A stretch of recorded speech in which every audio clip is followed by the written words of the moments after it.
Good evening, everyone. We're going to start this regular council meeting for January 10th, 2023 by rising and saying pledge allegiance. Pledge allegiance.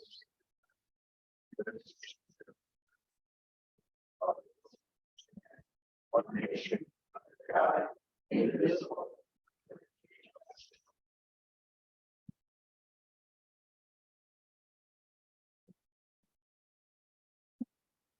Do I have a motion to accept the minutes from roll call? Roll call. Council President Michael Platt. Present. Council President Suzanne Souter. Present. Council President Joseph Day. Here. Council President Valerie Leary. Present. Also in attendance is City Administrator William Barthel, City Solicitor Dan Moscow, Mayor Michael Quaranta, and Chief of Police Richard McCase, and City Treasurer Janet Carlin. Thank you. Approval of the minutes for December 13th, 2022 regular meeting. A motion. Second. All in favor? Aye. So approved. We go to the staff report. Treasurer reports first, please.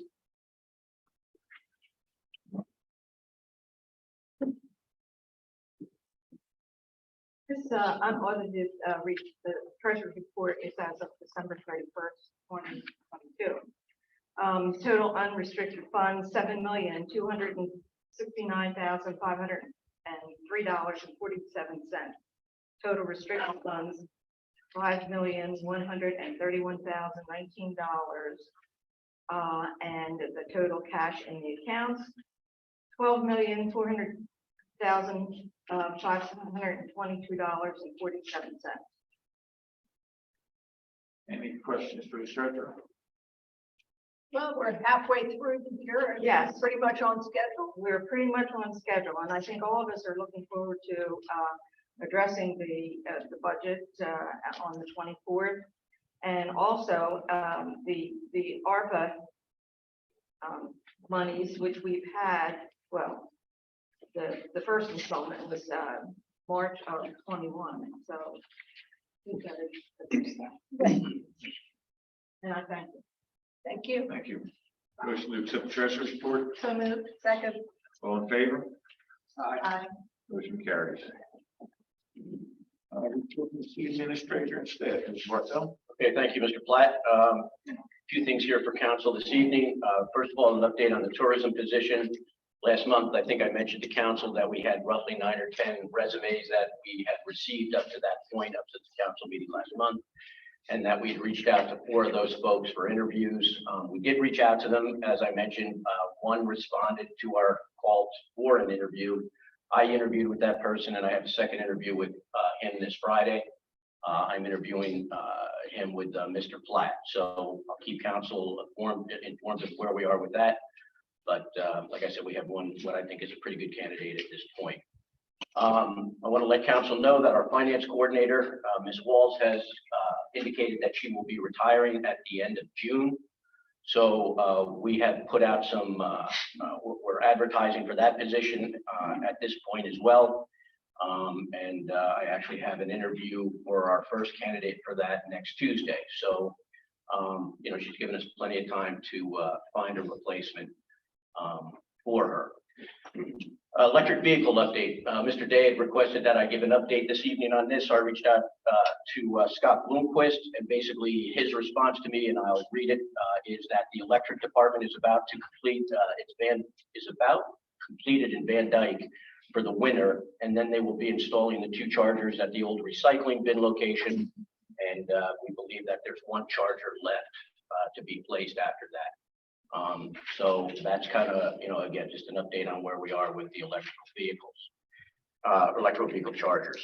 The Board of Elections, as council is aware, you have a resolution tonight to appoint 3 new folks to the Board of Elections. Ms. Souter has an appointment, Mrs. Leary has an appointment, and Mr. Platt has an appointment. This morning, Rick Schiller, who is also a member of the Board of Elections, came in and put in his he will be running for city council, so we will have another vacancy. Mr. Schiller, I believe, was the mayor's appointment when he was on council. So in conversation with Mr. Lasco today, that would be Mr. Day's appointment. Hopefully, we can get somebody for that position, obviously, as soon as possible, because of the situation with the election quickly upon us. And then the last thing I have is I would like to just announce to council is aware that this is Mr. Lasco's last regular council meeting for the city. And that personally, I want to thank you, Dan, for, I guess it's been 12 years that I've been working with you, and certainly I appreciate that, and I've enjoyed it. And on behalf of my folks that work in the office and what have you, it's just been great, and we certainly appreciate it. That being said, at this point, we have interviewed 3 candidates to replace Dan. I should mention this is his last regular council meeting. He's with us to the end of the month officially. We have interviewed 3 candidates. I'm going to the second interview tomorrow and next Wednesday. I've had two interviews with 1 candidate. We have another one tomorrow and another one next Wednesday, which will be our second interview with that candidate. Mr. Platt and I will be interviewing then.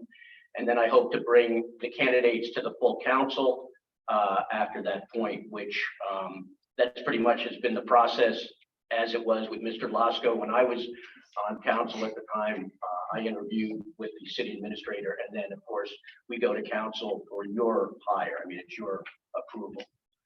So I will be getting out email to everyone to try to make that happen as quickly as possible. Obviously, as I said, Mr. Lasco's here officially to the end of the month, so we want to try to find someone as quickly as we can. We also have an ad in a state new. They call it the Journal. Right, the Law Journal. Right, we started that advertising there this month. We have not gotten any response from anyone from that advertisement, but we will continue to do that as well. So that's kind of where I am in regard to replacing our solicitor, and that's all I have. I just have a question about the Board of Election. If we have a nominee within 7 days prior to the special meeting scheduled for the 26th, can we make an addendum to that agenda? Oh, yes. So that we could get that approved in time, as quickly as possible to get that person on board? Yeah, absolutely. We advertised that agenda initially because there's a zoning requirement because of you're gonna have a special meeting in regard to a zoning issue. So we put that out. We had to do a 15-day notice for FOIA reason, State law. state law, I'm sorry. And so we can amend that and we can do that by next Tuesday. So my intention would be to certainly put that on the agenda. There's some hack appointments that need to be done as well. And so we will add that to the agenda as well. Any other questions for me? I think there's a Board of Health appointment too. So there are several appointments, Board of Health, HAC, the ones that we will have to do for the Board of Elections. I think that's it. I mean, From the chair of the Board of Health, but I'm not sure that, I have to see if that's up, if that's as urgent. Right. As But where it we may are. not be as urgent, but it is vacant because Mr. Kikowski is not Okay, in there. okay. But I think the other 3 or 4 are pretty urgent. We should take care of them right away. No other questions? Anything else, Mr. Bartholomew? To Mr. Platt. The chief, I'm sorry, that's it for me. If council is saying that, the chief, of course, that's. I didn't know if you wanted to speak tonight. Chief, would you like to speak? Thank you. Good evening. Good evening. I'd like to echo Mr. Barthel's sentiment from Mr. Lasco. I have appreciated your counsel over the years. It's been very valuable. Well, I will not miss the daily calls we had during the beginning of COVID. Without that. I'd like to apologize to council also for the tardiness on my report. We changed the way we're kind of doing some data crunching. So, and these early meetings had some effect on that. So I'm sure you haven't had a chance to review it, but again, it's posted on our website, and if there's any questions, I'm available. There are a few things that I'll address in a second on that report, but first I want to address some comments made by Mr. John DeMoney in a recent editorial, in which he implies that actions taken by our police department may have played a role in the recent passing of a longtime local resident, Gene Dempsey. We were saddened by Mr. Dempsey's passing, and we consider him a friend of this agency, and we offer our condolences to the Dempsey family. I also feel that it's important to clarify the remarks made by DeMonte. He described the incident as police stalking Mr. Dempsey and wrote that we issued a summons for what I believe he meant to say inattentive driving. His account of the interaction, Mr. DeMonte's account of this interaction was completely false. His comments were reckless and they're an example of the type of poor citizenship that causes communities to lose faith in policing, and it drives the next generation of police officers away. And that language cannot be strong enough. For the record, all officers witnessed a traffic violation, further described as a driver operating in a manner that caused alarm and placed others at risk. A traffic stop was conducted and the operator was identified. The officers recognized issues and were concerned that Mr. Dempsey was not in a condition to drive. Rather than issue a summons and tow his vehicle, our officers left the patrol vehicle unattended at the scene, drove him home, and after spending time with Mr. Dempsey, out of concern for public safety, a command decision was made to submit a driver's reevaluation form. So nothing you read in that article was accurate. To call it disturbing is an understatement. I just want to clarify the record. With respect to our monthly report, we did have a few incidents I'd like to talk about. We made a couple significant arrests. One that went back to an October 15th incident where a Davidsville resident had his vehicle carjacked. Carjacking basically is the theft of the vehicle with the robbery attached to it. A very extensive investigation was conducted by our CIU. A warrant's been issued, and an arrest should be made any day. Middle of the month, around 12:15, we had a local resident that was arrested for displaying what appeared to be a firearm during a road rage incident that happened in the area of Ferry Cutoff. I think I've told this story once or at least 4 or 5 times over the last year about the road rage that leads to this type of conduct. So it still continues. And then last, our CIU investigated a robbery in the Penn Valley area where a female suspect lured her victim to a park in the Penn Valley area using a date app. The victim was lured back to the park where he was met by several suspects who robbed him at gunpoint. And during the exchange, a gunshot was fired. Nobody was hit, no damage was done. But the suspect was identified after a lengthy investigation and arrested. And that's my report. Any questions for me? Any questions for the chief? Thank you for clarifying that about Mr. Dempsey. I thought the comments were not worthy of Mr. Dempsey. Great. Thank you, Chief. Council Communications, Mr. Day, anything? Yeah, just a couple of things. I also would like to thank Dan for his service. Certainly Dan's knowledge of the city code, he shows us all how much he knows every meeting, keeps us all straight, and it's certainly not going to be easy to replace him. Frankly, he's probably irreplaceable with his knowledge of the code for the city of Newcastle. So even when we disagree, I always respected his opinion, and I always thought he made the best choice for Newcastle or for the city of Newcastle. So thank you. I'd also like to make a note that Councilwoman Leary, former Councilman Smith, and me and I were cleared by the Attorney General's office of the FOIA complaint. I just wanted to bring that out here and make it public. Thank you. Councilperson Leary. I too want to thank Dan. I know there's numerous times he's had to call me. And he's always been extremely patient and explaining things time and time again to me. So thank you very much. There was a few months ago, 2 or 3 months ago, we were talking about EV chargers. We discussed possibly marking the spots for EV chargers and then putting signage up so that it would be enforceable. I was to reach out to the trust because some of those EV spots are on trust property, and to get their permission to possibly mark these and put up the signage. The decision to do so has not really yet been made. I don't think we made that, did we? No. So, but in turn, when I reached out to the trustees, they asked that Mr. Barthel send them a outline of a possible plan and send it to them, and they would take it to the trust so that we could do that. One of those concerns is a second And Chestnut, we have EV chargers there in the back. You don't even know that they're there. There are 2 work trucks that I guess belong to locals that are constantly parked in those spots. So even if somebody wanted to use them to charge a vehicle, whether they're a resident or a visitor, they couldn't do so because they're usually occupied by a work truck. And I think it's important that we mark these spots, whether it's outlining them in green with some hash marks, and we put the signage up there. As the chief would say, if the signage is up there and it's identified, it can be enforced. And we do have to get moving on that. As we just heard, Mr. Dempsey passed away while he was in Italy. Mr. Dempsey was a very unique individual to this town.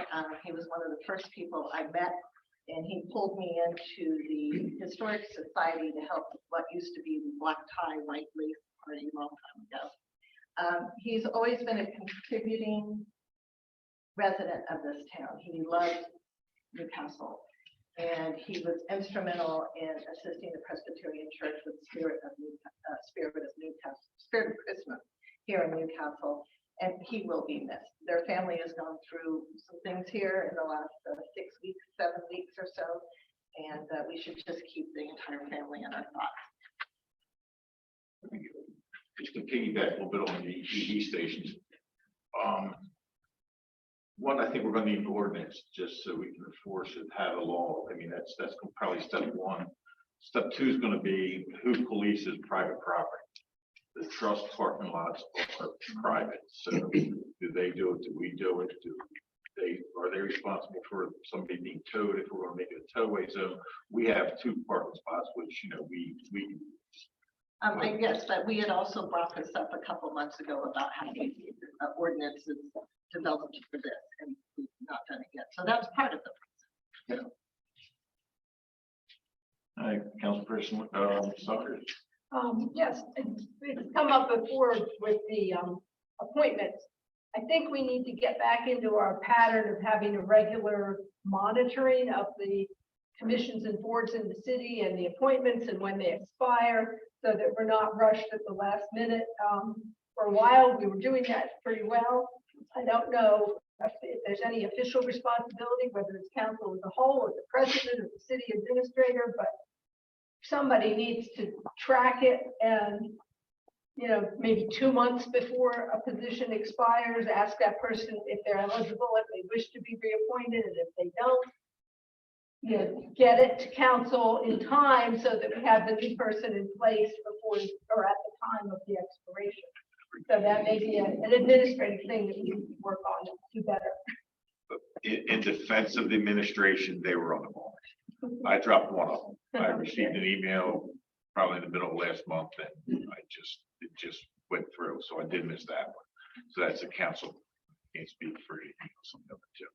Okay. Okay. I mean, I'm not trying to blame Oh, no, anybody. no, I just want us to do better. I just want to let everybody know the staff's doing their job.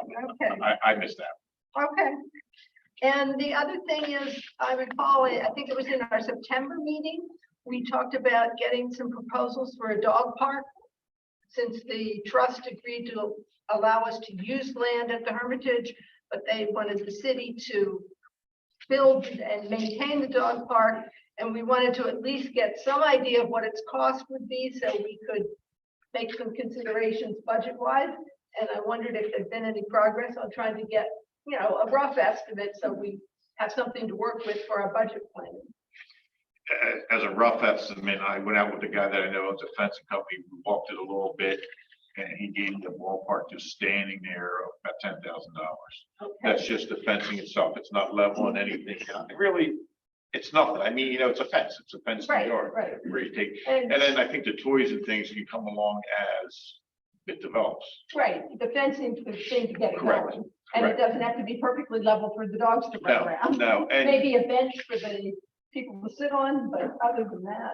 if you want to keep with the nature, you use logs. I mean, there's. Well, and there's also the issue of waste disposal. Correct. If they have the Kansas, you know, that's one of those things. Right. Yeah, I agree. I think it's a great project. I mean, it's. Okay, well, now at least we have a ballpark number, so we can include it in our discussion at our budget. That's all I was Mr. looking for. Martell, what would be the next step? Let's just say we all agree on that. What would be the next step to move forward with that? We have permission from the trust. I know there would have to be an agreement between the trust and the city. Right, well, I think the next step would be, to your point, you have a pretty loose estimate at this point. I Right. think if you had something that might be a little more succinct, and I don't Okay. necessarily mean where you need to bring in an engineering firm and do measurements, that type of thing, but if you actually have something that's writing from a contractor to say, here's your ballpark, and then it's a matter of council saying, all right, we want to fund this project. Here's your ballpark estimate, and then what we would do is probably just go out and get bids. I would think that would be the way to do it. I mean, You're not using state money, so you could do it by just soliciting, right, making phone calls and Right, soliciting right. bids and that. yeah. Doesn't necessarily have to be an RFP. But I'm just saying, if you want, it doesn't have to be write a formal RFP, but if you still would want to get a few quotes, certainly we could do that, Well, it's not just one big yard. You usually have a dog park divided for small dogs. Right, that would be the Large large. dog. That's what we Yeah. discussed. Also, there's a matter of the insurance. That is something. I have not looked into. Yeah, so, insurance. what's the insurance gonna cost? There's the fencing, there's the waste disposal, there's a lot more, so that we need to have a better estimate. Because everything always goes over whatever your estimate is, no matter what. Right, but at least we have a start. Yeah, That's what I was right, looking for.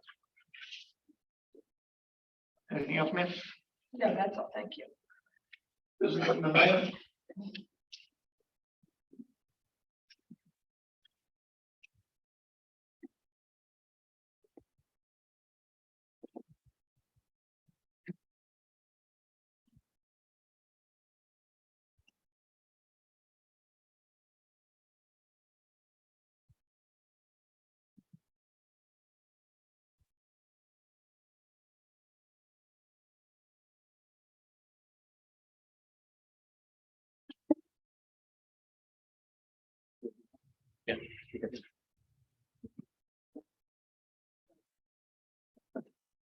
Evening, everybody.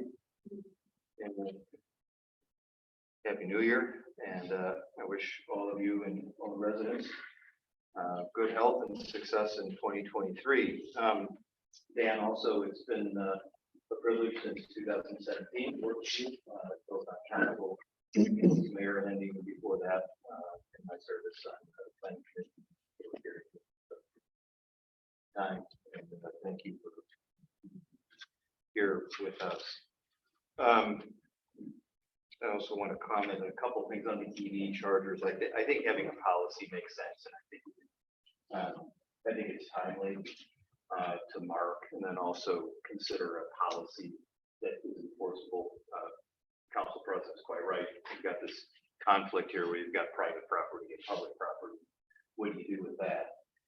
But I hope you can sort that out.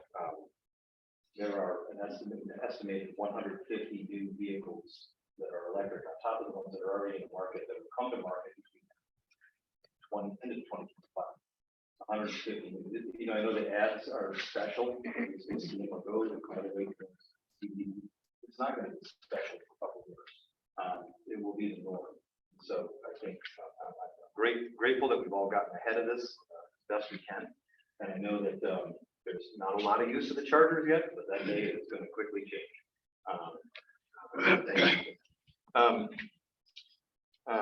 I do think on some of the appointments, and also Mr. Platt took one bullet, I'll take the other bullet for the Historic Area Commission. I too got an email in mid-December and did not act completely on it. So I have completed my tasks now. And so I'm happy to report that both Justin Day and Kevin Wake assured me that they would accept a reappointment to the Historic Area Commission in February if the council approved their reappointment.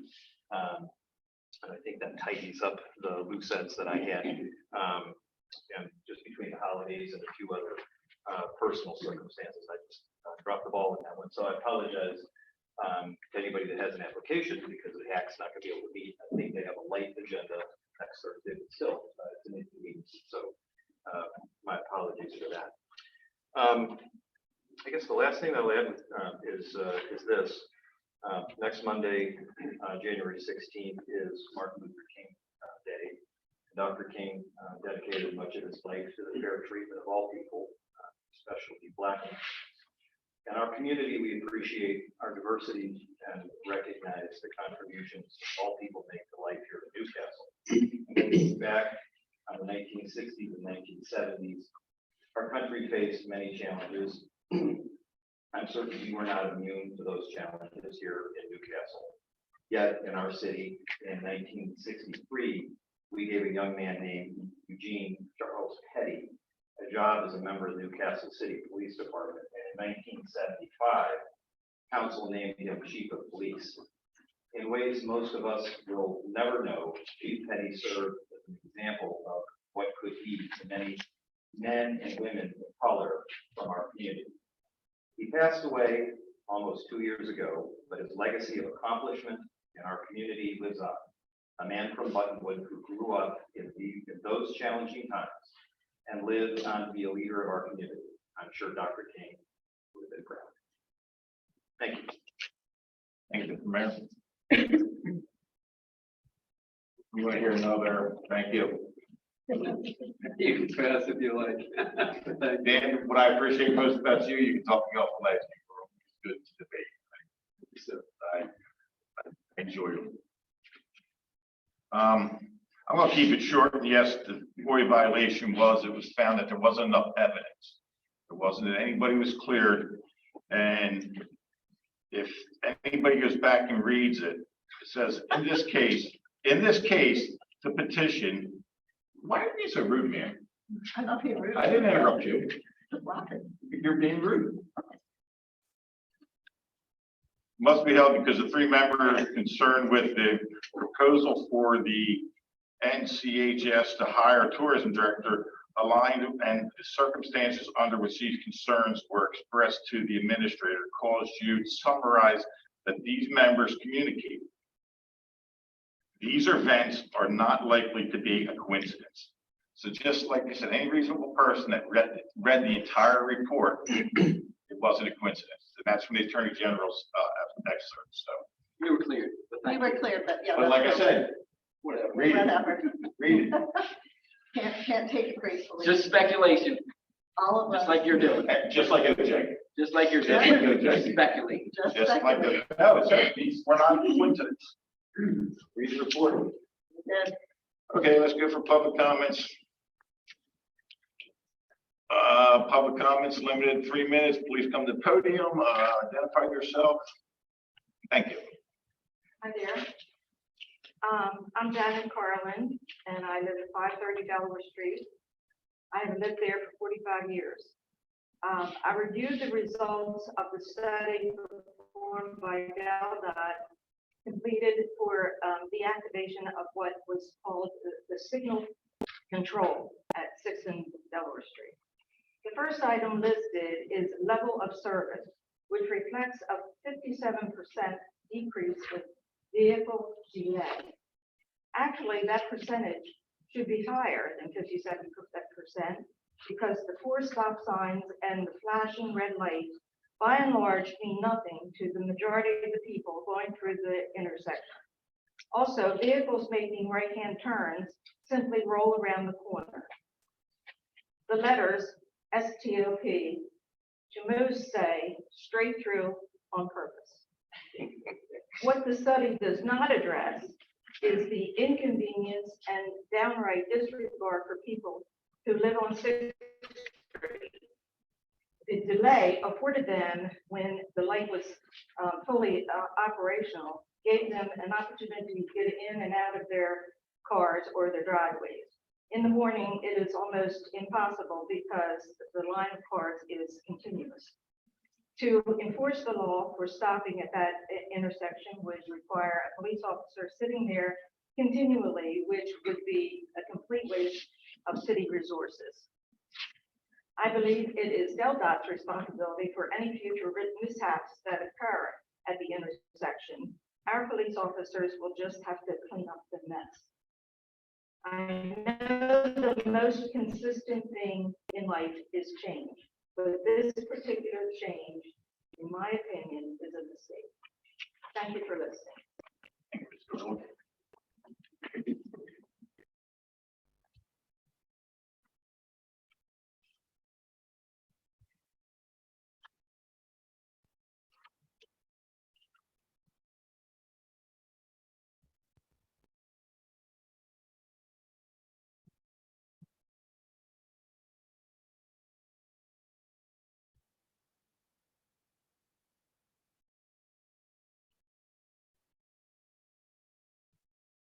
Good evening, council, and happy new year, and hopefully 2023 is a good year. First, Chief, I mirror your words that no matter what happens in a situation, to publicly do something like Mr. DeMundi did and said, I just think was inappropriate, and I don't condone it. And I further think that the weekly being, again, I'll use this word over and over again, a political propaganda machine. She picks and chooses what and who she wants to let print. DeMundi has been charged to print his rhetoric. Me, she monitors it, she edits it, and limits exactly the wording used. Even though it says at the top of the page, you don't edit or change wording. She does it on a regular basis. I hope at some point council decides to sanction the paper because it isn't a newsworthy piece of paper. Next, as far as the traffic light, looking at one of the drafts for a single pole, I don't see where there's any reason for the resolution to say there's no room for pedestrian walkway. And I do fully agree with Ms. Carlin that I've seen it back up way down 6th Street and up to Perry Cutoff on the weekends, which spills down over the bridge, backs up traffic on a regular basis. For the study to say it was satisfactory, it functions satisfactory having 4 stop signs. Marginal at best.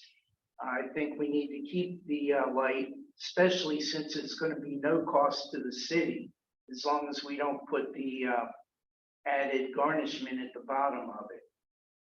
I think we should take advantage of it, keep it as a blinking light, and at some point, the police chief will have full right and counsel and anybody else in the city to change it to a working traffic light. But I think having the accessibility to it for special events or certain times of the day or night or year gives the city. All right, 3 minutes. Thank you.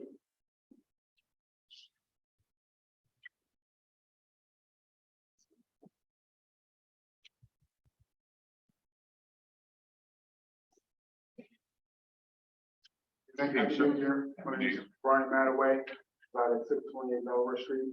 Mr. Lasco, as a resident, I'd like to thank you for your service and wish you all the best.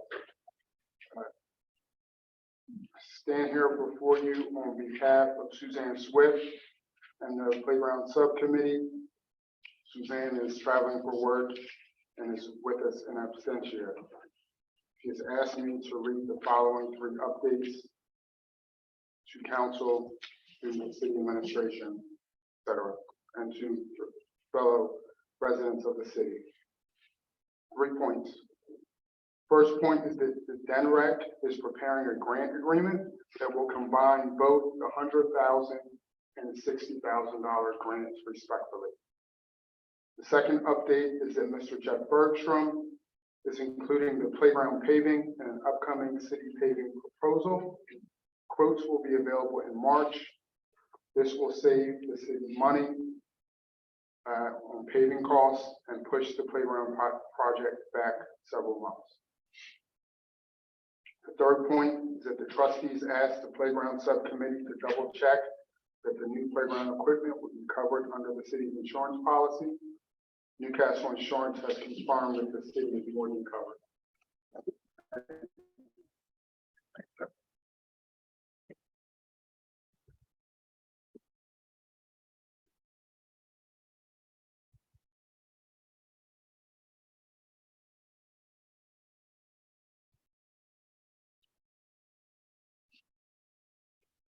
Anyone else?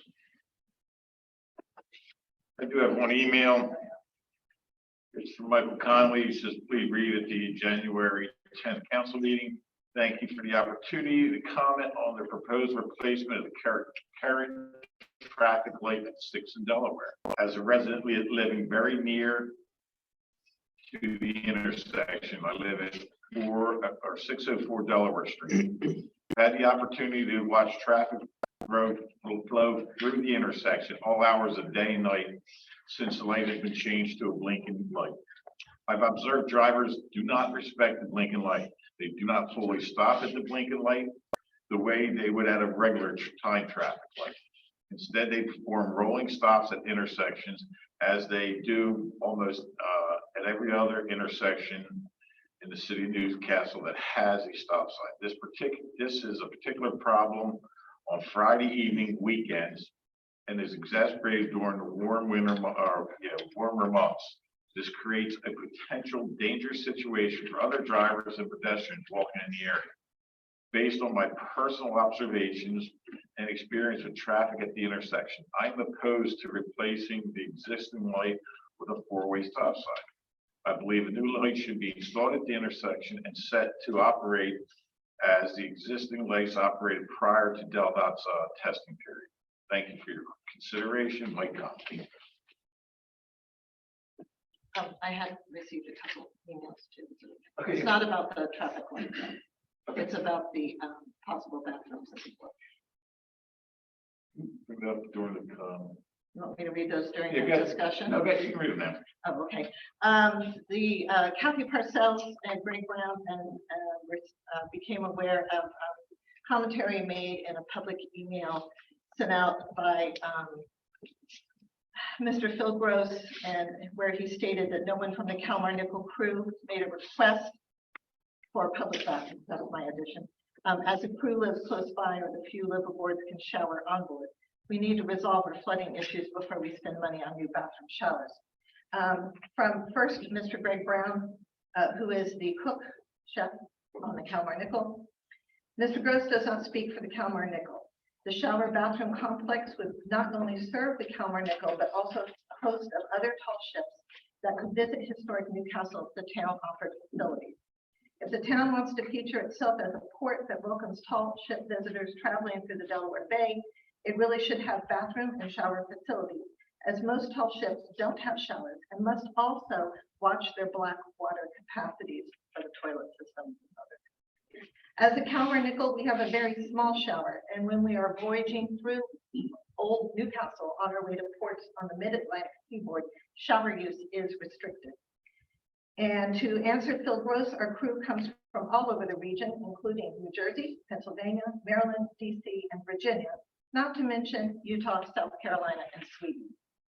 Furthermore, the effort put into making the town pier rewarding to tall ships through proper facilities would surely benefit the town, in heightened tourism, recognition by the growing tall ship community, and a new pride of the town's citizenry. I hope the town council can look past narrow parochialism and grasp a larger and more vibrant vision for both the town and those beautiful ships that want to visit it. From Kathy Parcells, who's from the Kalmar Nickel Foundation. She was copied on Greg's email. She stated, Greg has stated our perspective perfectly in his email below. As we discussed with others, we are strong supporters of the construction of a new restroom and shower facility at the town pier. Phil is sharing his own opinion and not by any means that of the Kalmar Nickel Foundation. Thank you for your continued support. Thank you. This time, Mr. Hague, why don't you give your presentation before we entertain resolution 2023-01? Good evening, council. So, yeah, my name is Peter Hague, Della, Chief of Traffic Engineering. So, Yost modification Hague, we passed now the summary sheet with regards to the comparison of results. So, the Delaware and 6th Street currently was converted to an always stop November 5th, 2021.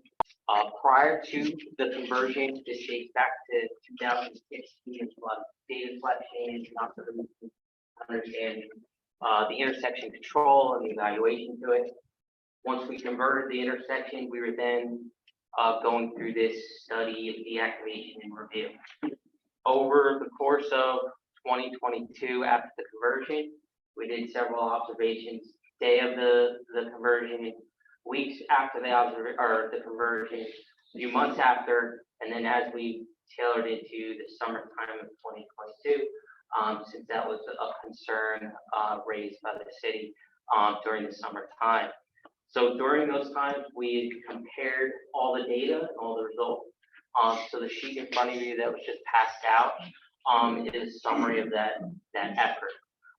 So the first column, that before column, is everything that was collected in that 2016 time period, which talks about when we think level of service and grading. It's based on the intersection or the volume and the that's traveling to that intersection.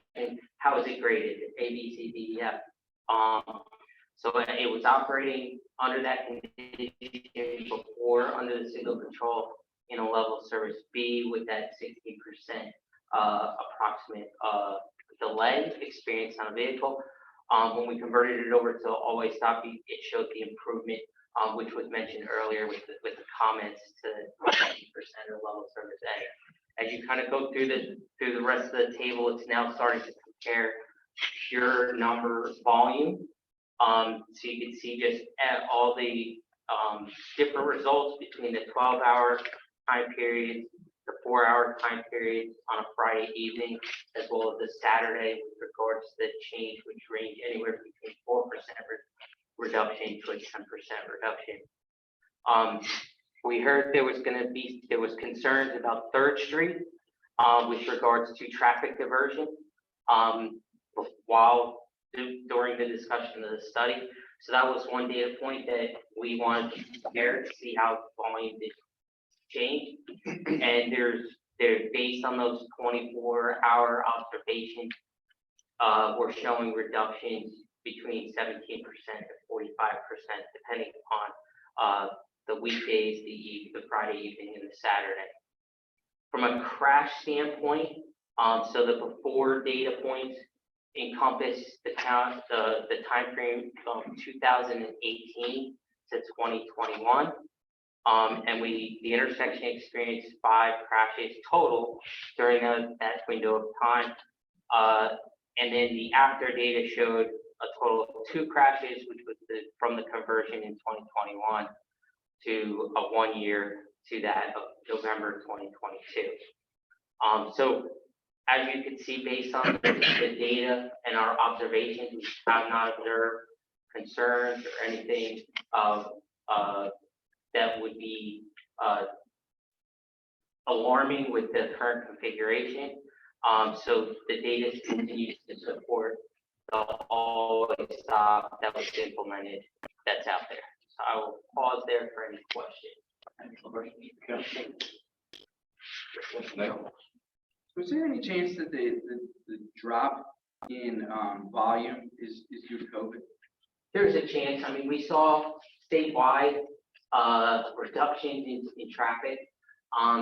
It was about, I would say, probably earlier last year. About this time last year, we started seeing numbers starting to peak back up from a volume perspective on several of our roadways that we were monitoring during COVID. Anyone else?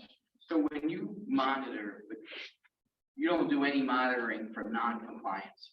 You don't monitor how many people roll through the intersection or make a right turn without stopping or anything of that nature, right? From a data collection perspective, no.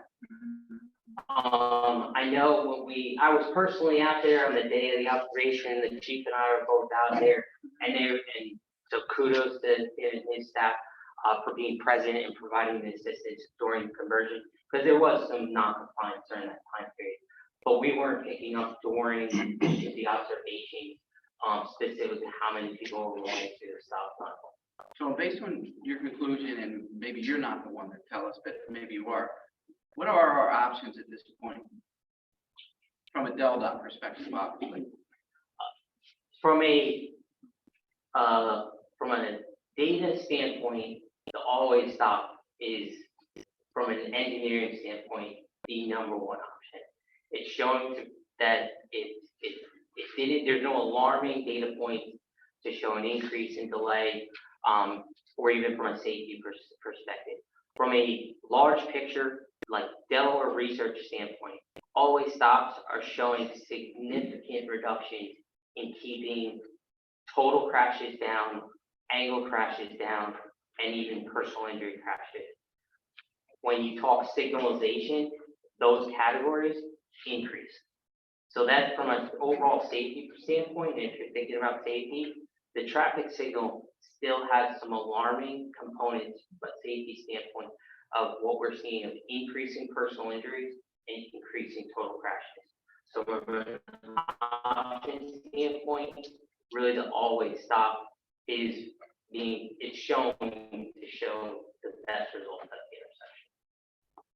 That's all the questions I have. Councilperson Weaver. This has been going on for a while, so some refreshment may be needed. We originally had opted to have the traffic signals in there. And last spring, like year and a half ago, year or so ago, they were chalked out Correct. on the corners of each of the corners. And we went out and looked, and we were a little surprised at the size and the space that things would take up if it went out there. We then talked about, and I could be wrong on this, so correct me, okay, about maybe a one pole option Correct. that had several lights, I guess, hanging on it. I'm not sure. I don't remember.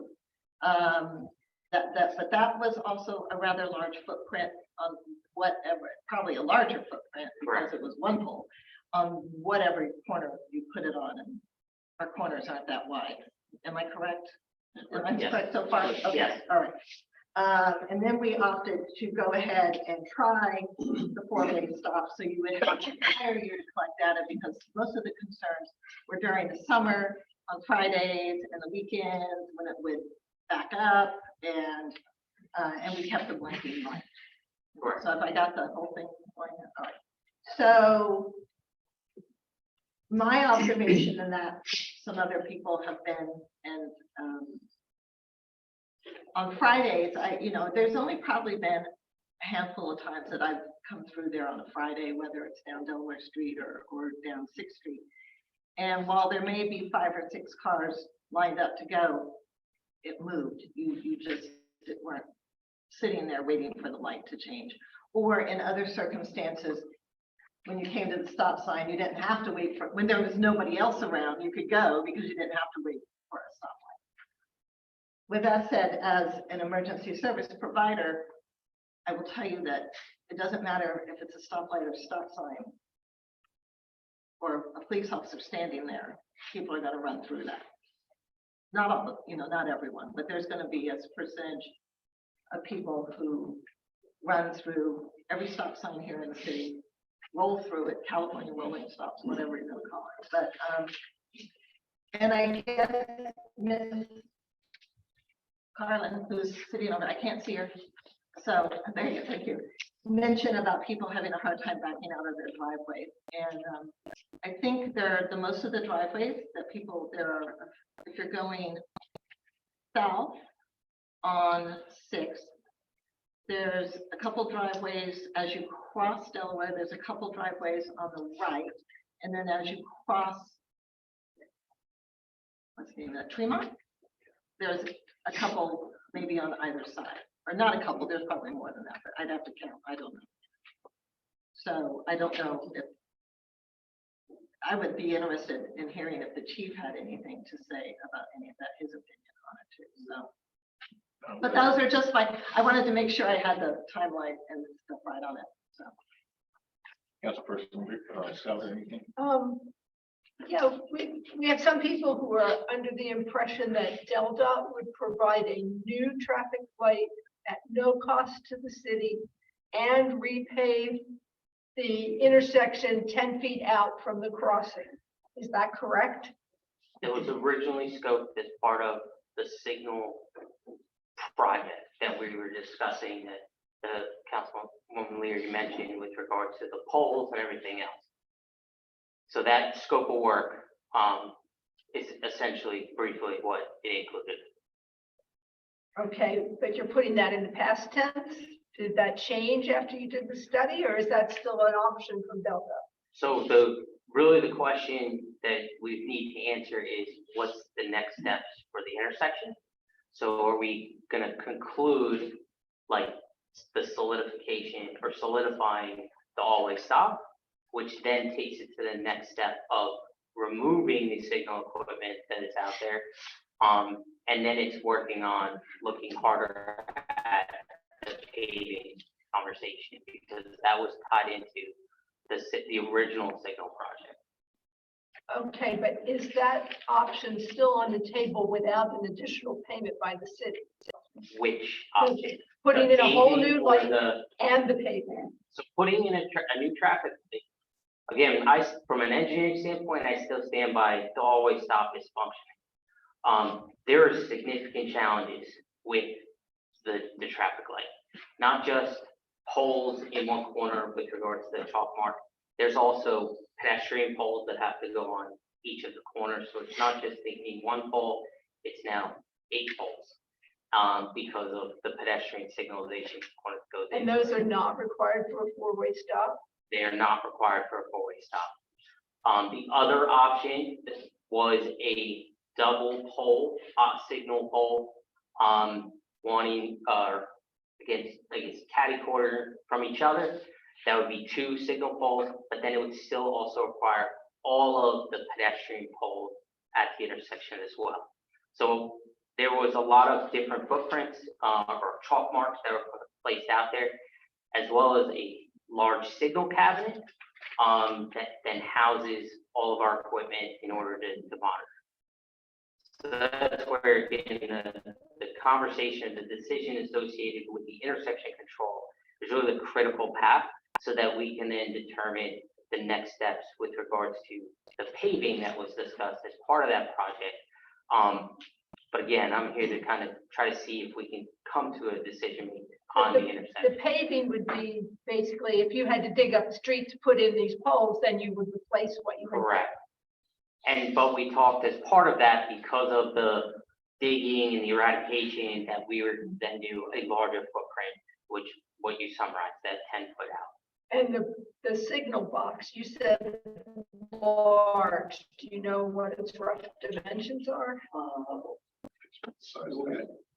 60 by 40 inches wide and give it about like 48 inches high. A little bit wider than the podium, actually. Yeah. If you added another few feet this way, Yeah. it would be the size of the podium, roughly. Just trying, because the houses are right against the sidewalk on all 4 corners, and yeah, that gets pretty tight with all that stuff in there. Correct. Is there an option to leave the always stop, but also leave a blinking light, the blinking Oh, light? that was my next question. So with the existing infrastructure that's out there, so how it got raised with regards to let's go down the study process was the system is outdated. There's a lot of infrastructure concerns because they're on the utility pole. The signal cabinet box, if there was an issue, could not be replaced today. So as part of those outdated infrastructure components, that was then the discussion of, all right, if we were to upgrade it, it would then be upgraded to the newest technology, the newest equipment, which then talks about the poles. So really, if there was going to be a signalization, overhead signalization component, you're still down the conversation of poles in those corners. You would have to put 2 poles in order to do a blinking light. There might be options on the stop signs that could be utilized. We've done this with other municipalities where there's energy efficient devices that just spin and they provide some You're reflectivity. talking about a light on top of the stop sign. There can be lights that can be put on the stop signs. There's, with the configuration out there, there are some concerns with putting a single light on those poles because of the weight. So when you talk crash worthiness of the device, that could put it over the edge of not being applicable. Hence why some municipalities have chosen to go with, they're called spinners or spin alerts. They're energy efficient. There's no lights. It's just reflectivity material that essentially spins on the top of the stop To sign. get people's attention. Correct. In fact, you've seen it before, they have Christmas lights around the stop sign almost. Yeah, Yeah, that's, you see them in Wilmington, they actually use them on 95 right then coming southbound, they're like Pennsylvania Avenue. yeah, Brandywine up at the bridge. So those are, so municipalities have chosen to, the city of Rehoboth has it, downstate, Wilmington has a few. So we don't procure them. The ones on 95 they reference, that's a pilot location. We don't have the contracting or the mechanism to procure those devices, or even from a maintenance standpoint, we don't maintain that either. That'd be their But it's, responsibility of the again, city. it's correct. Now, maybe they don't do these anymore, but I seem to remember seeing not a full 3, red, yellow, green light, but just a single bulb face one in each direction that simply blinks red. Correct. And that would seem to me to weigh a lot less. It doesn't have a timer because it's not changing color. So the signal box wouldn't be as big, right? It's just a simple blinking light with no other features. Is that still feasible? So from a implementation standpoint, for those that setup, we would still have to attach those devices to an aerial system. That aerial system could not be attached to the utility poles that exist today. They'd have to go on Deladot infrastructure, which is new poles. That then feeds to a standardized cabinet, which is then the dimensions that So Yoast provided. you couldn't use a lighter light and they're smaller, less weight light Correct. with It would be therefore less, smaller poles because it wouldn't have as much weight to support, correct. but you don't do that. No, we have standard poles, for all of our equipment. What we can offer is we can powder coat, which we talked about as part of the signalization option, where they would be black decorative, poles, but it's the same No, footprint. I wasn't same- talking so much about the color as the footprint. And if it was a lighter, it less would be weight on the exact light, same it wouldn't, Footprint. you could use a smaller. We only are contracted to procure certain poles at certain And standards. you can't go outside that contract? Correct, we cannot. I think Because that's- again, it's also structural components that go into it. I think the mayor brought that up before, it's That's like, how we got here.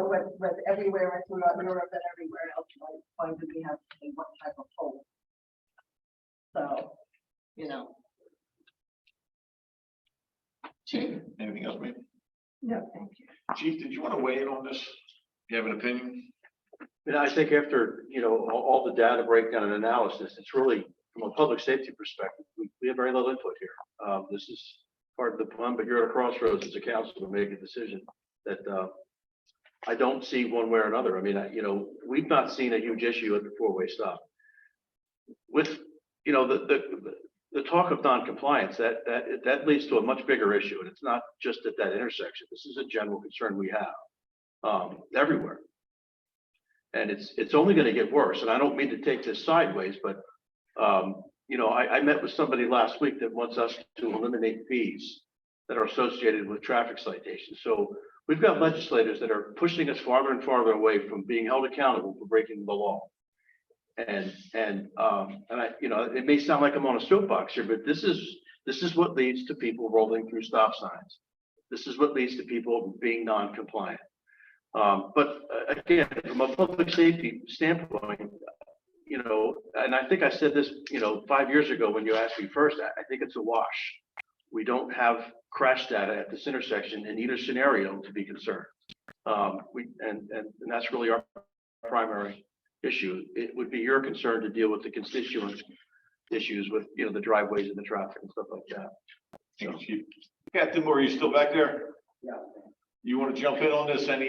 Since we went to the four-way stop, has there been any issues with your vehicles getting through the intersection or any backups or anything you'd like to express any concerns? In reference to, emergency vehicles on our end, we just take it, just like we approach any other intersection. We make sure that we secure the intersection before we get it through, to eliminate any type of, mishaps.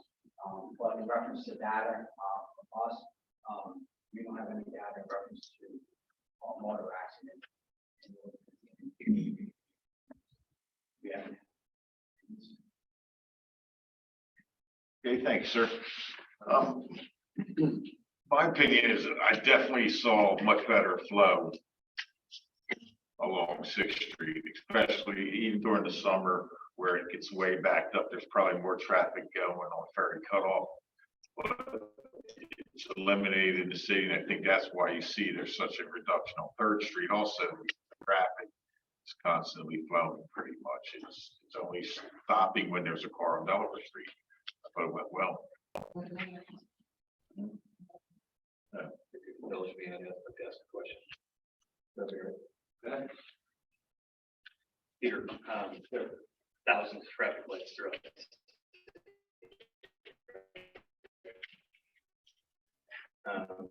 So when I look at like the lights, and they're very nice. When you look at other historic areas, it appears in communities where, as Ms. Carlin points out, you've got people who are opening car doors, there's maybe some pedestrian traffic, etc. So it's not just about crash data at the intersection, but it's also the quality of life, because you've got a traffic light in a uniquely residential area with very little commercial activity, right? It's a pass-through road. So I'm just kind of curious if you would opine on that a bit, because not all traffic lights, I mean, this is not 13, right? And I know I'm not putting words in your mouth, and I know you're not suggesting it, but this is a light in a residential area where there are residences up on the street, there are pedestrians walking, there are people who are parallel parking, people getting in. So the transportation piece is much larger than just what's happening in the vicinity of the intersection. There absolutely are other, I'll categorize it all in conflict points with regards to the various road users that are going on or traveling through the intersection. I still lean towards, from a safety standpoint, of what we see statewide with regard to all of our research, when you compare just the two intersection control options of signal and an all-way stop. And we are seeing, from a safety standpoint, all-way stops addressing crash data, fatal, serious injuries, total crashes, the angle crashes, in a more rapid and a consistent basis compared to the signal aspect, where we're seeing alarming increases in total crashes and injury crashes, which is counterintuitive to our strategic highway safety plan, which is a data-driven and primarily focused in trying to reduce fatal or serious injuries. So that's where, when you start looking at like all those conflict points, that always stop in this residential, the historic, all the various environmental components to it, has the potential of better success than the signalization.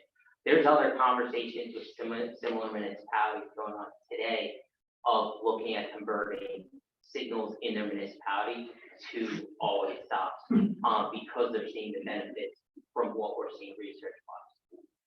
Thank you, Mr. Fletcher. Anything else? Have a motion to read resolution 2023-01. Second. Ms. Foskett, might read the resolution tonight, please? Yes, Mr. President. Resolution 2023-01, a resolution to permanently replace the traffic light at 6 Delaware Streets with stop signs based on study results presented by DelDOT. Whereas DelDOT has determined that the existing traffic light at 6 and Delaware Streets is obsolete and must be replaced by other traffic control mechanisms. And whereas City Council previously adopted resolution numbers 2018-18 and 2021-11, authorizing a new traffic light to be installed at 6 and Delaware Streets, meeting current DelDOT standards and incorporating an upgraded aesthetic design. And whereas council later determined that the size and placement of the poles required by DelDOT to support new traffic signals at the intersection crowded available sidewalk space and were otherwise problematic. And whereas city council therefore adopted resolution 2021-25, a resolution to delay installation of a new traffic light at the 6th and Delaware Streets intersection to allow time for DelDOT to conduct a 12-month study to determine whether traffic can be adequately controlled with four-way stop signs. And whereas the traffic study has been completed by DelDOT and has concluded that four-way stop signs at the intersection of 6th and Delaware Streets function satisfactorily, such that there's no need to install a new traffic light at the intersection. Now therefore be it resolved that the City Council of the City of Newcastle hereby determines to rescind prior council resolutions 2018-18 and 2021-11. And be it further resolved that the City Council, by the City Council, that the traffic light at 6th and Delaware Streets be permanently replaced with four-way stop signs based on the study results presented by DelDOT past this 10th day of January 2023. Before we vote, I'd like to ask just a couple of questions of this gentleman. So, Mr. Hague said that putting the lights around would be the responsibility of the city. Is that something, I like that idea. So anything that draws attention to the stop sign. And I think it's we just do, correct? Yeah, we don't. do we don't need resolutions or anything to do that? That's daily function. Well, whenever you add signs, traffic signals of any sort, it's typically done by resolution. It could be certainly done later. It doesn't have to be done this evening. You may want to get pricing, for example, on it. But typically signals and signage, you do a resolution. Well, we already, there's going to be a stop sign. That's what this resolution is, just what type of stop sign. Or what goes on the stop sign, the spinner thing. I've never seen the spinner thing, so I'm not sure. Could we, this I guess is for Mr. Hague, could the spinners be installed to begin with? As Yes. when the light's taken down and we see how and if they don't work, then we could get pricing and look into adding the lights ourselves. Is that a reasonable Yes. we can do that. contingency Does it plan? need to be added to the resolution that they would be doing that? With spinners. Yeah. I think that would be a reasonable modification if somebody wants to make a motion on that. I'll make a motion, not a bit. I'll make a motion that the resolution be modified to reflect that DelDOT would add spinners, Is that reflective spinners, whatever they are. Spin alert. Spin alert. That's some high-tech stuff there. Yeah, I don't need. So the motion is that DelDOT to add spin alert. I'll second that. We have a motion to amend this resolution, to second it, all in favor? Mr. Lusky, you'll put that language in there. real Yes, quick? I will. I'll just read the last resolution there. Be it further resolved by the City Council that the traffic light at 6th and Delaware Streets be permanently replaced with four-way stop signs with spin alerts, based on study results presented by DelDOT. That's the only amendment.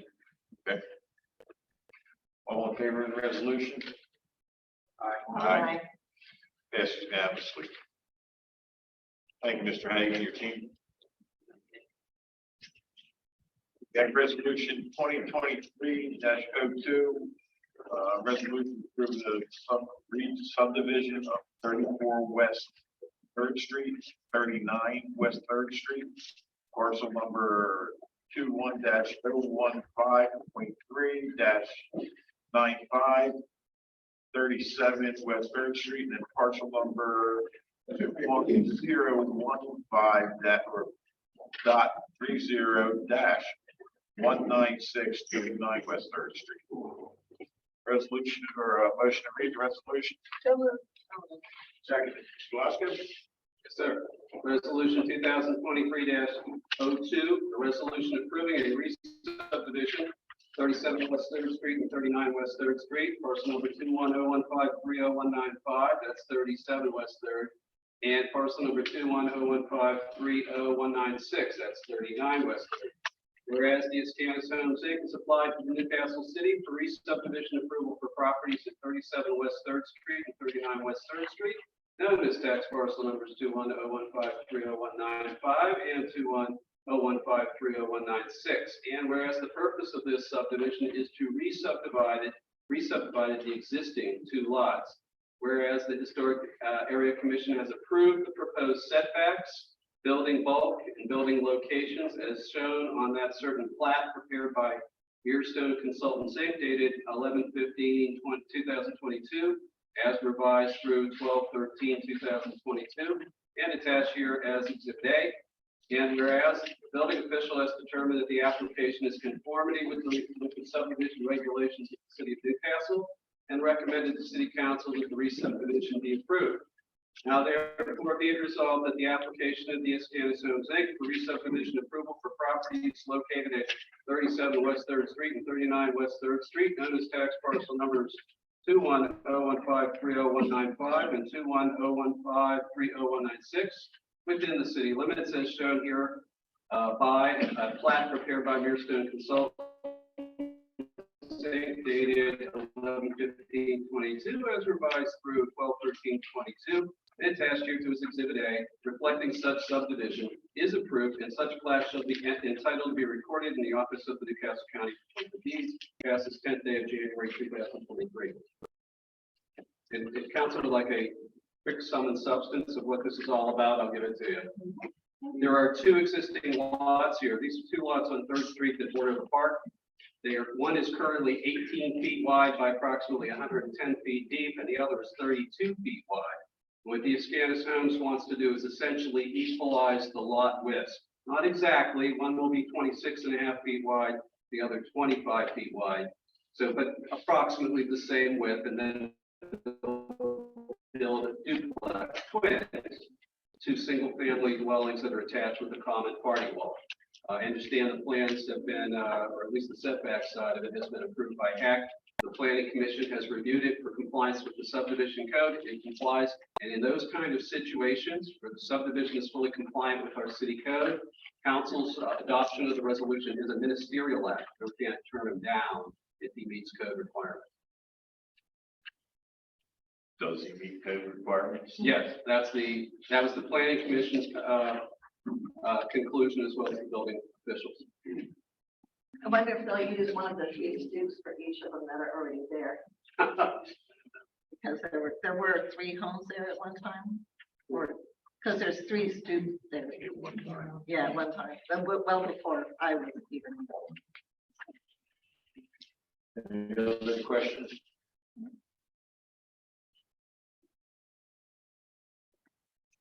Motion to accept the resolution. So moved. Second. All in favor? Aye. Resolution paid. Resolution 2023-3, Mr. Lasko, for a motion to read the resolution.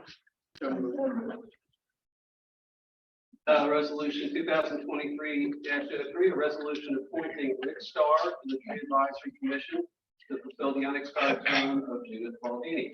Whereas the Newcastle City Council passed ordinance 500 to amend and restate chapter 74 relating to the tree commission and chapter 210 of the code of the city of Newcastle relating to street trees, creating the Tree Advisory Commission. And whereas pursuant to section 74-1 of the code, the Tree Advisory Commission shall consist of 5 members, each serving a 3-year term. 2 members shall be appointed by the mayor of Newcastle, confirmed by city council, and 3 shall be appointed by city council. And whereas the members shall be selected on the basis of education, experience, or demonstrated interest in related fields. Members need not be city residents. Whereas there is currently 1 vacated position on the Tree Advisory Commission. Now therefore be it resolved that the city council hereby approves the appointment of Rick Starr to fulfill the unexpired term of Judith Baldini on the Tree Advisory Commission, with that term ending on December 11, 2024. Rick Starr, council appointment, term ending December 11, 2024, passed this 10th day of January 2023. Any questions?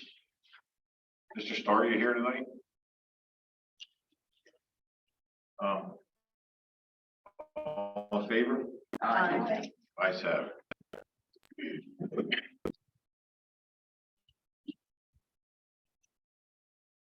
Next is resolution 2023-4. Excuse me. Motion to read the resolution. A second. This is resolution 2023-4, a resolution approving the reappointment of Susan Hagar and appointment of Marianne Caven and Carolyn Travers to the Board of Elections. Whereas the City of Newcastle Charter details of the responsibility for conducting all municipal elections in the City of Newcastle shall be vested with the Board of Elections. And whereas the Charter further provides that each member of City Council shall appoint one qualified elector who is also a resident of the city, to serve as a member of said board. And whereas there are currently 3 expiring positions on the Board of Elections, and whereas the City Council proposes to confirm the reappointment of Susan Hagar and to appoint Marianne Caven and Carolyn Travers, each to a new 4-year term, with that term ending January 8, 2027. Now therefore be it resolved that the City Council hereby confirms the appointment of the following persons to the Board of Elections. Susan Hagar, reappointed by Councilperson Leary, term ending January 8, 2027. Carolyn Travers, appointed by Councilperson Souter, term ending January 8, 2027. Marianne Caven, appointed by Council President Platt, term ending January 8, 2027. Passes 10th day of January 2023. Any questions on the nominees? All in favor? Aye. Aye. Ayes have it.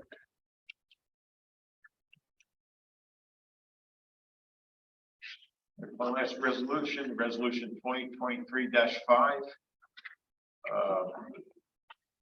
Motion to read the resolution. I'll second it. Mr. Luskin. Resolution 2023-05, a resolution appointing an absentee ballot clerk to perform duties related to the 2023 city election.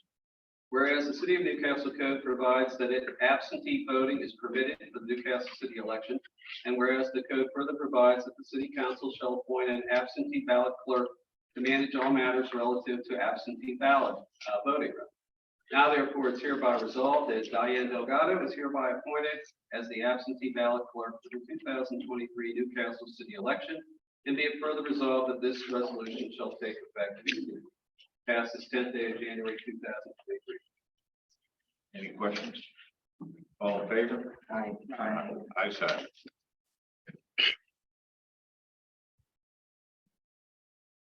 Next on the agenda is a discussion on bathrooms and showers at the pier at the end of Delaware Street. Person, if you'd like to start. Well, actually, at the last meeting, we had asked Mr. Barthel to bring back information on this. So I'm assuming this is the information, so I'll let you go ahead. Well, yeah, Mrs. Leary, this is you had requested, as you can see, this is a memorandum from Tetra Tech and our city architect going back to September 28th, which I think I'd mentioned again at the last meeting. You had requested for me to look into, I guess, the feasibility of it on a rather broad basis, if you will, because just to remind, or well, to let council know, and remind those of you who were on council back in May of 2020, you also looked at the possibility of putting a facility there. And the recommendation from Layla at the time was to do something that was more portable in nature. And I have copies of what her recommendation was then, which I certainly can hand out. But I guess in a nutshell, her opinion is that the space isn't large enough for it to accommodate what I believe you had indicated that you were primarily looking for, which was two restrooms with a shower. And so I think if you read through what her recommendations are, she had some concerns about not only the size, the footprint, the aesthetics, the fact that you would have to eliminate parking spaces if you were going to do this potentially. She does also mention in her memorandum that if you wanted to do a single restroom and say a shower, you would probably need to do more of a study more of a study looking exactly at that as opposed to the 2 restrooms. But again, just to summarize what she has here is that she doesn't believe that this would be a good location for at least what Mrs. Leary, at least what you had initially described, I think, to me and to others, which was the 2 bathrooms and the shower. Is there, yeah, I think this should definitely be looked at a little closer. That's my opinion. Maybe it goes down to a single one, because a 12 by 10, so you don't have to take up anything, but I'm looking here at the comment, and, you know, she was saying as one would turn to look up toward the historic center, the restroom pavilion would be significantly intrusive. And like, well, bathrooms are utilitarian, they're needed, and we can certainly make it, it is what it is. So you said portable or more? Well, actually, yeah, maybe Ms. Souter, if you would. This, and again, I just quickly pulled these out. In fact, I apologize for not having it in your packet. I looked out today from information that, and I believe you were on council at that time. Mr. Blatt was on council. I think the mayor at the time was on council.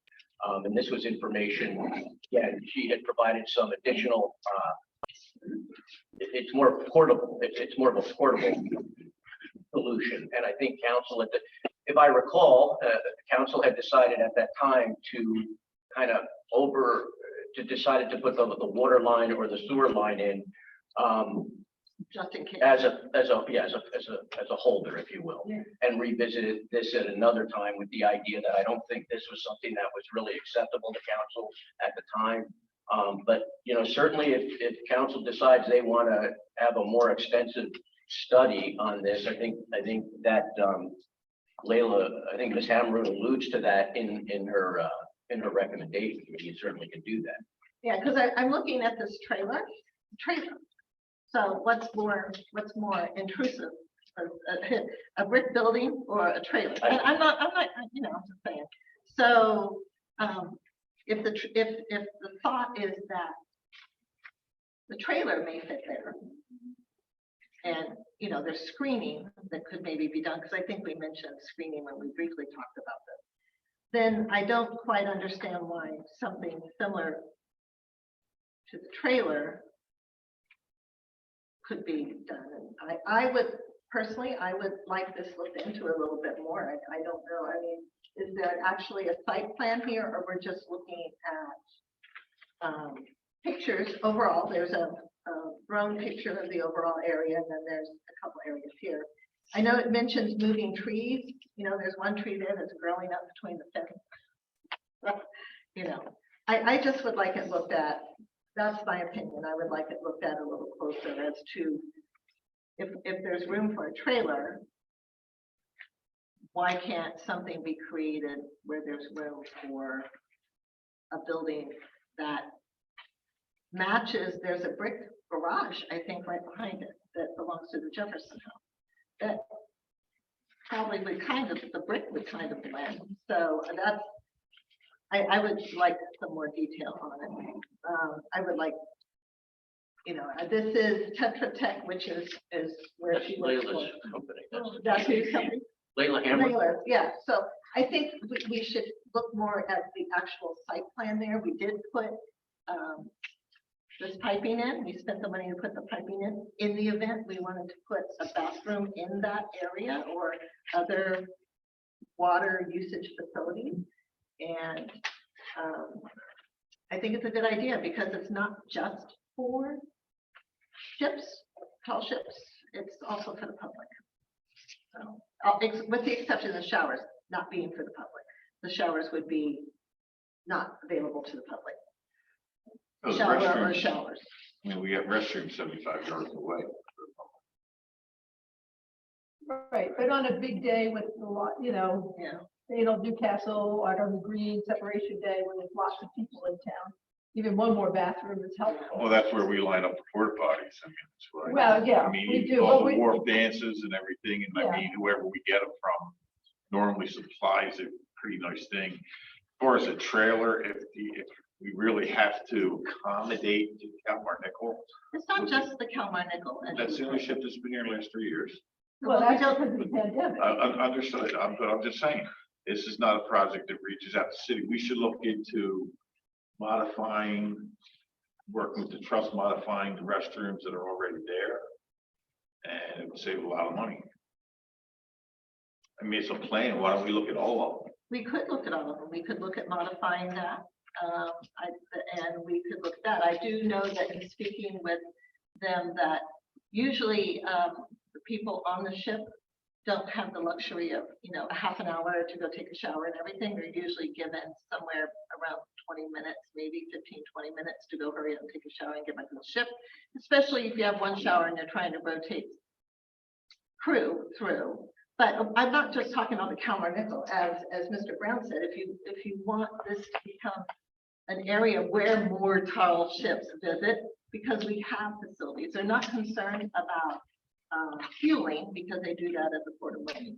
That's not an issue, but we don't have any amenities to attract any more tall ships. I mean, before COVID, we had about 4 coming during the season. 3 or 4, yeah. 4. No, So- we had the Merrimack in there. And we had the one from New Jersey and some They others. got the Miracles. Yeah. And there was an old. From Baltimore.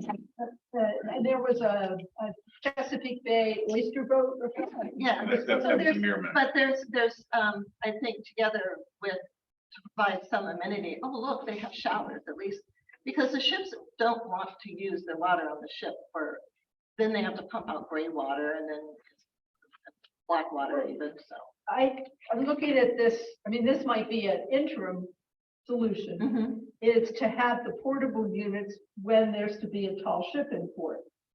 And so it wouldn't be there all the time. I agree with you that to look at a trailer, it's certainly much uglier than a brick building would be, but if we only brought it in they're usually here a week at a time or 5-6 days. Well, at we a would time. definitely have to be able to market it, advertise it, whatever you want to call it, that we will have We will facilities for provide- you. But then, we're spending, I'm looking at the price here, It's because it's a 1,200. 12-week minimum.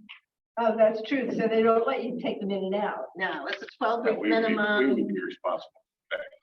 No. Yeah, well, I mean, again, this is going back to 2020. I'd have to update it. I really did not spend any time Sure. digging into And this. well, if they're gonna be, I mean, one of the questions is they talk about the waste requirement of a tank to be pumped out and waste disposal. Well, we have a sewer line there. Can these portable units be tied? I know, it's a question to ask Right, them.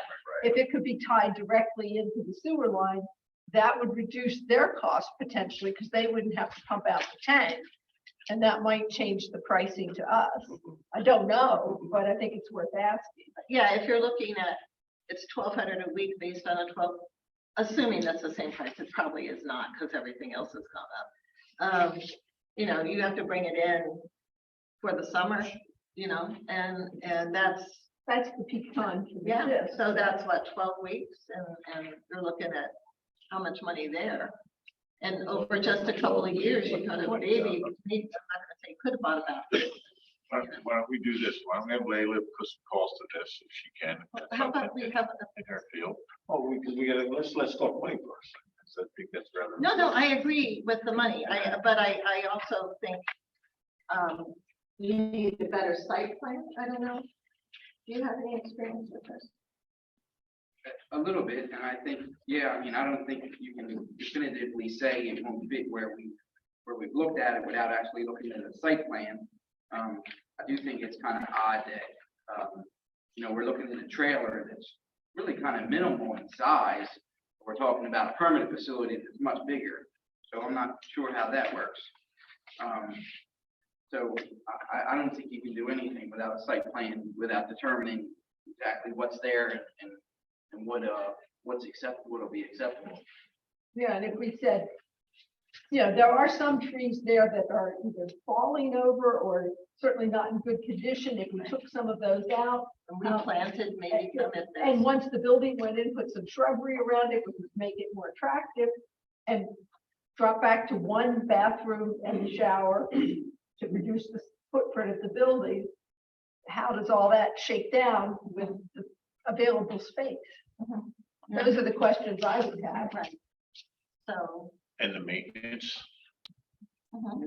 Yeah, who the main, maintains it? Do they clean up after themselves or does the city have to well, clean up the after city them? would, it would be, the bathrooms would be open to. That's what. yeah, but somebody would have to clean it. Somebody with has- stuff, with Right. towels, paper products, and soap and so forth. Right now. And I don't think, it's just like the other bathrooms in the park. I don't believe they're open 24/7. Don't they have time locks on them? The trustees at Batter Park, I think they're locked after dark. Does, It yeah. just doesn't- It does, yeah. Doesn't all. Same thing. So it could be the same thing with the time lock. So we need, you call it a site plan with Elevation. that's what you Ele- want. a site You want plan to see the elevation. picture of what it's gonna look, right? Yeah, everything. We need a lot more detail. We need more detail before you, and then you see, well, what does this cost us? And. Well, okay, so if I may though, because to get that detail costs money. Right. So What are we gonna again, decide? just to go back to what I was asked to do, which was to get an opinion to see what we could do, and it's a very, high sky kind of an opinion at this point. So as she pointed out, well, two things, if you want me to, I'll check to see if we have that plan, I'm not sure we do. I can find out if we do, but if we don't, there's gonna be a cost associated with getting that, number one, and then again, in her MOU or presentation here, council's gonna, I'm gonna have to get a quote from her to see what the cost would be to then design this. And you and I talked about it, you're not gonna engineer it, you're gonna design it based on the space that's there, based on that plan. So what would you like me to do? Get the plot plan first and then take a look at it? Or do you want me to just come back to you with a plot plan and a proposal by Leila on what it would be, or what's behind door number two? Certainly, I think we need the plot plan, you call it, plot plan with the elevation. And are we building in a flood zone? And perhaps, you said you had to go to Leila to get the, She would give me a proposal based on designing what could go on there. Right, you'd have to pay for that design. right. Absolutely. I think we want the proposal from Leila. The proposal, before you do the plot plan or any of that stuff, or, Absolutely. Because the proposal would tell us how much it would cost to get the more detailed plan, right? well, she would include that, yeah, but I'm just And then saying, we yeah. could decide what, how and whether. Yes, yes. Okay. And then if we're gonna do apples to apples, we might as well get a price of seeing what it's cost to put a shower in. Well, that would be included in. That would be in part of what she would propose. No, I didn't finish.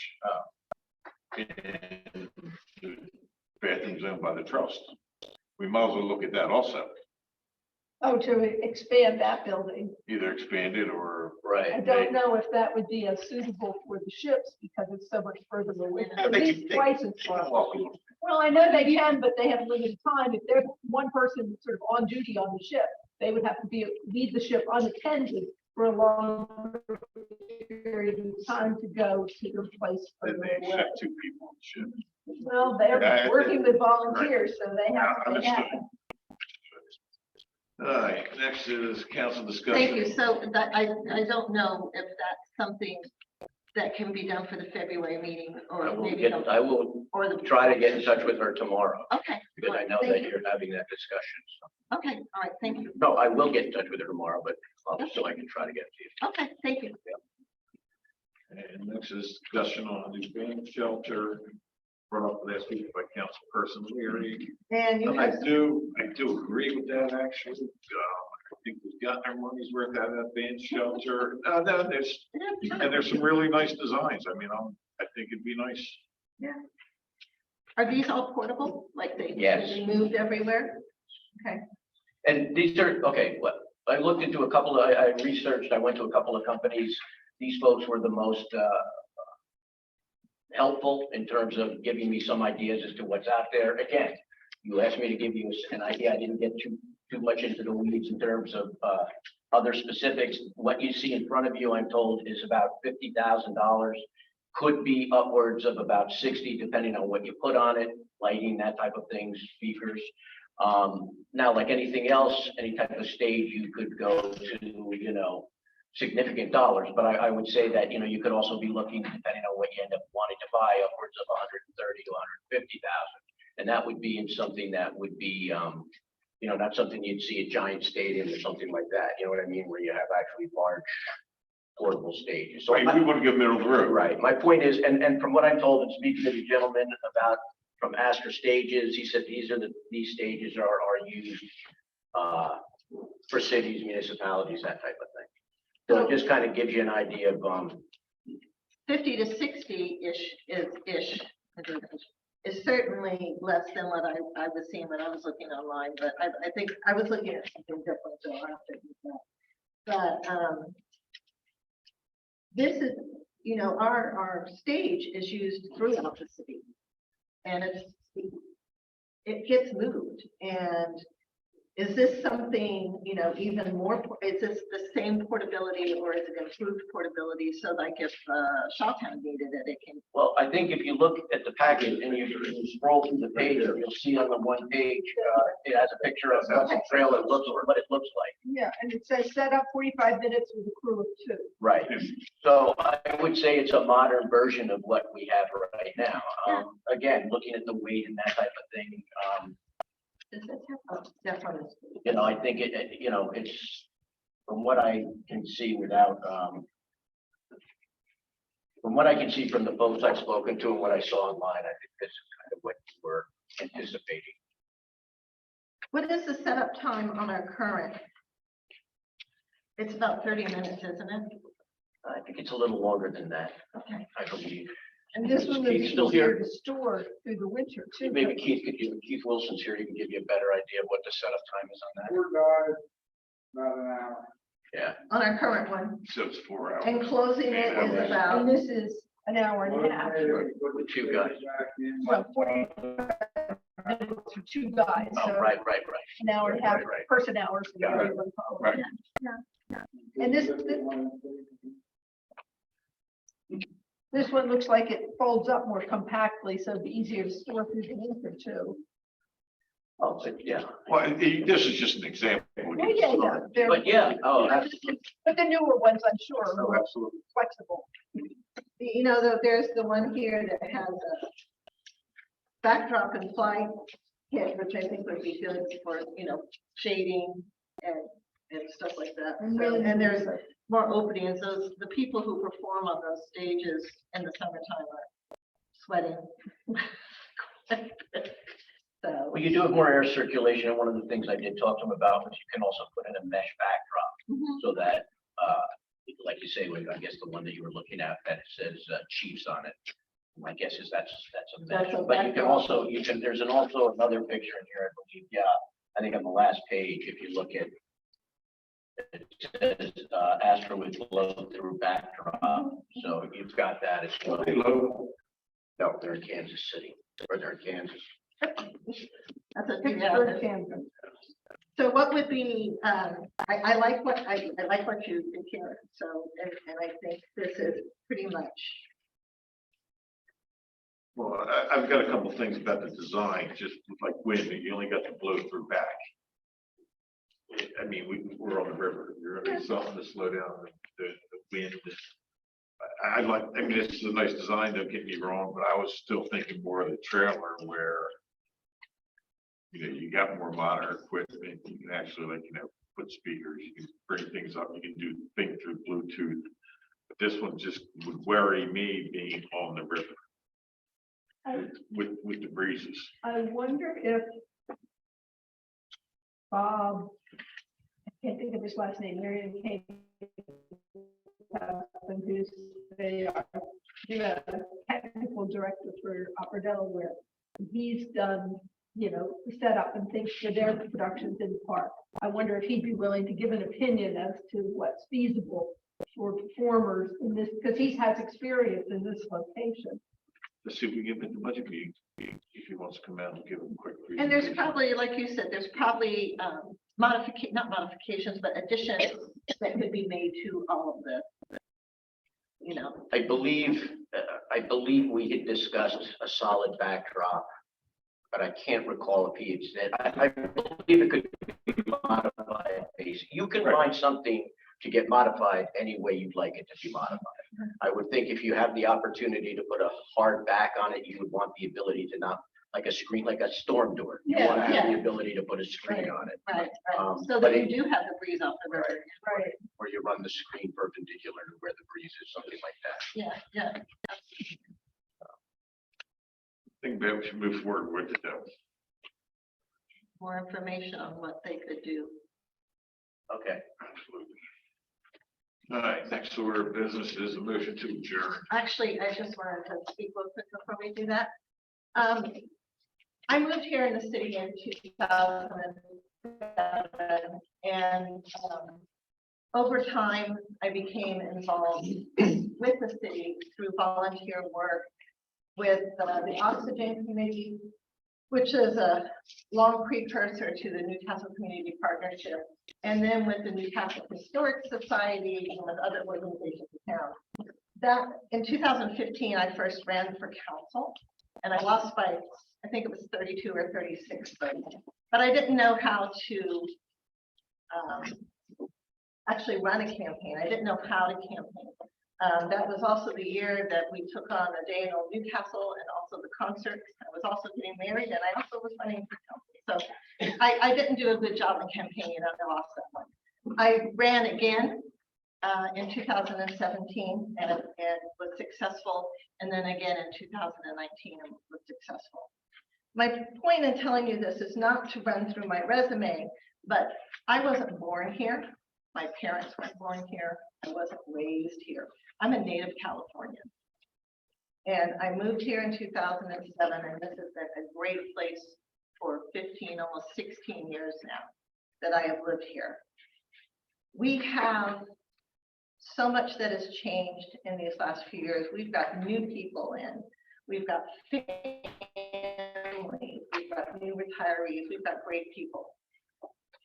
And I want to encourage anyone who wants to run or be included on a commission, committee, or as mayor, as council, as trust, to run.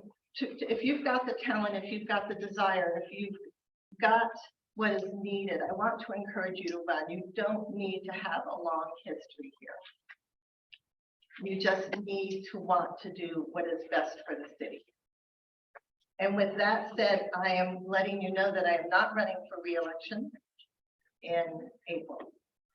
I'm moving on to some other things that I have been really involved with the DAR, Daughters of American Revolution, at not only a local or state level, but at a national level, and some other things that I want to have the time to move on to. So I encourage those of you, don't let your lack of longevity, I think there's only there's 2 years for city council or mayor. I think it's 1 year to run for the trust. Commissions, we've got commissions, as you can see tonight, we have openings. What are you passionate about? What is it you want to do? You live here. Whether you live in Washington Park, Van Dyke Village, Boothurst, wherever you live, what is it you're passionate about making the city better? So I just want to thank all of those who have supported me in these last few years, who supported me from both of my election, but I will not be seeking re-election at this upcoming